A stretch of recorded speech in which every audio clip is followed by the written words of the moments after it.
The next thing that comes up, the second of the Noble Truths, is about the cause of suffering. And this in Sanskrit is called Trishna.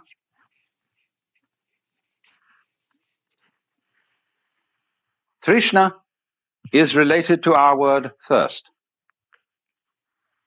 It's very often translated desire. That will do. Better perhaps is craving, clinging, grasping, or even, to use our modern psychological word, blocking. When, for example, somebody is blocked and dithers and hesitates and doesn't know what to do, he is, in the strictest Buddhist sense, attached. He's stuck. But a Buddha can't be stuck. He cannot be phased. He always flows, just as water always flows, even if you dam it. The river just keeps on getting higher and higher and higher until it flows over the dam. It's unstoppable. Now, Buddha said then, dukkha comes from Trishna. You all suffer because you cling to the world, and you don't recognize that the world is anitya and anatman.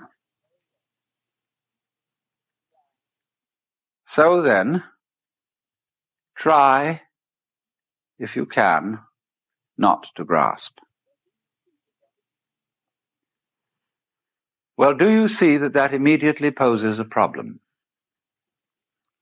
Because the student who has started off this dialogue with the Buddha then makes various efforts to give up desire,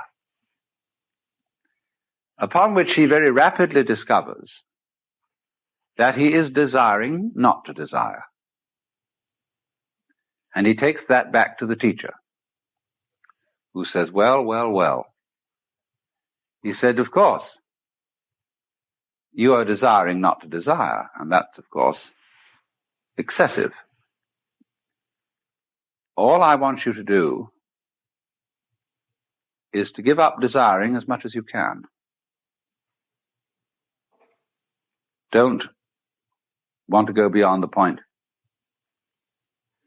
of which you're capable. And for this reason, Buddhism is called the middle way. Not only is it the middle way between the extremes of ascetic discipline and pleasure-seeking, but it's also the middle way in a very subtle sense. Yes, don't desire to give up more desire than you can. And if you find that a problem, don't desire to be successful in giving up more desire than you can. You see what's happening?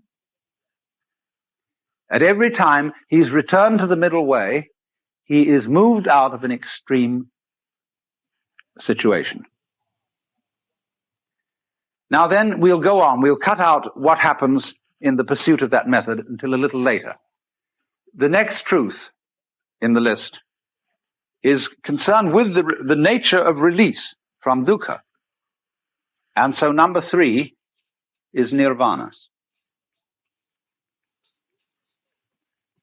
Nirvana is the goal of Buddhism. It's the state of liberation corresponding to what the Hindus call moksha. The word means blow out. And it comes from the root nivritti. Now, some people think that what it means is blowing out the flame of desire. I don't believe this. I believe that it means breathe out rather than blow out. Because if you try to hold your breath, and in Indian thought, prana, breath, is the life principle. If you try to hold on to life, you lose it. You can't hold your breath and stay alive. It becomes extremely uncomfortable to hold on to your breath. And so in exactly the same way, it becomes extremely uncomfortable to spend all your time holding on to life. What the devil is the point of surviving, going on living, when it's a drag? But you see, that's what people do. They spend enormous efforts on maintaining a certain standard of living, which is a great deal of trouble.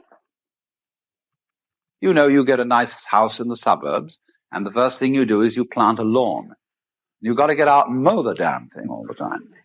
And you buy expensive this, that, and soon you're all involved in mortgages, and instead of being able to walk out in the garden and enjoy it, you sit at your desk looking at all the books and filling out this, that, and the other, and paying bills and answering letters. What a lot of rot. But you see, that is holding on to life. So, translated into colloquial American, nirvana is